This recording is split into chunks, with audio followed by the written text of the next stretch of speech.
നമസ്തേ. Common university entrance test May 21 മുതൽ May 31 വരെയാണ് schedule ചെയ്യപ്പെട്ടിരുന്നത്. നമുക്കറിയാം കഴിഞ്ഞ ദിവസം 21, 22, 23, 24 ദിവസങ്ങളിൽ ഏതൊക്കെ ദിവസമാണ് പരീക്ഷ എന്നും അതിന്റെ ജില്ല ഏതാണെന്നുള്ളതും എല്ലാ കുട്ടികളെയും അറിയിച്ചിരുന്നു.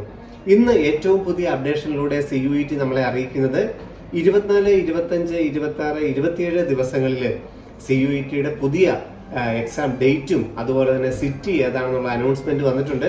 അതിനകത്താണ് നമുക്ക് അഗ്രികൾച്ചറൊക്കെ എഴുതേണ്ട ഫിസിക്സ്, കെമിസ്ട്രി, ബയോളജി അതുപോലുള്ള സബ്ജക്റ്റുകൾ, ഡൊമൈൻ സബ്ജക്റ്റുകളൊക്കെ എല്ലാ കുട്ടികൾക്കും തന്നെ ഈ ദിവസങ്ങളിൽ നമുക്ക് പരീക്ഷയിൽ എഴുതാൻ സാധിക്കും. അപ്പം അഗ്രികൾച്ചറൊക്കെയാണ് വേണ്ടതെങ്കിൽ ഫിസിക്സ്, കെമിസ്ട്രി, ബയോളജിയുടെ പരീക്ഷ അല്ലെങ്കിൽ ഫിസിക്സ്, കെമിസ്ട്രി, മാത്തമാറ്റിക്സ് ആണല്ലോ എഴുതേണ്ടത്. അപ്പം എക്സാം ഡേറ്റും അത് ഏത് ജില്ലയിൽ വെച്ചാണെന്നുള്ളതും CUETയുടെ സൈറ്റിൽ പുതിയതായിട്ട് വന്നിട്ടുണ്ട്. ഇനി ആദ്യത്തെ ദിവസങ്ങളിലെ പരീക്ഷയിലെ 21, 22, 23, 24 ദിവസങ്ങളിലെ ഹോൾ ടിക്കറ്റും അഡ്മിറ്റ് കാർഡും ഇന്ന് തന്നെ വെബ്സൈറ്റിൽ അപ്ഡേറ്റ് ചെയ്യുന്നതാണ്. അപ്പൊ ആ അഡ്മിറ്റ് കാർഡ് കിട്ടുമ്പോൾ ഏത് സെന്ററിൽ വെച്ചാണ് എക്സാം എന്നുള്ളത് നമുക്ക് വ്യക്തമായി മനസ്സിലാകുന്നതാണ്. ഏതാണ്ട് 2.5 ലക്ഷത്തോളം ഡിഗ്രി സീറ്റുകളാണ് CUET വഴി കിട്ടുന്നത്. പിന്നെ പുതിയൊരു അനൗൺസ്മെന്റ് ഉള്ളത് നമുക്കറിയാം.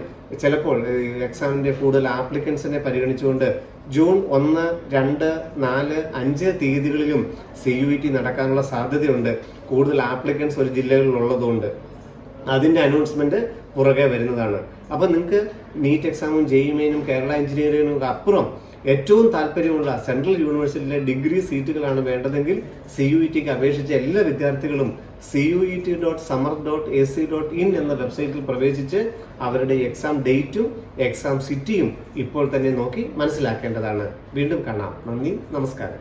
എൻട്രൻസ് സംബന്ധമായ വാർത്തകളും അപ്ഡേഷനുകളും ഏറ്റവും വേഗം ആധികാരികമായി അറിയാൻ ബ്രില്യൻറ്റ് സ്റ്റഡി സെന്റർ പാല യൂട്യൂബ് ചാനൽ സബ്സ്ക്രൈബ് ചെയ്യുക. ബെൽ ഐക്കൺ അമർത്തുക. ഈ വീഡിയോ മറ്റ് സുഹൃത്തുക്കളിലേക്കും ഷെയർ ചെയ്ത് നൽകുക.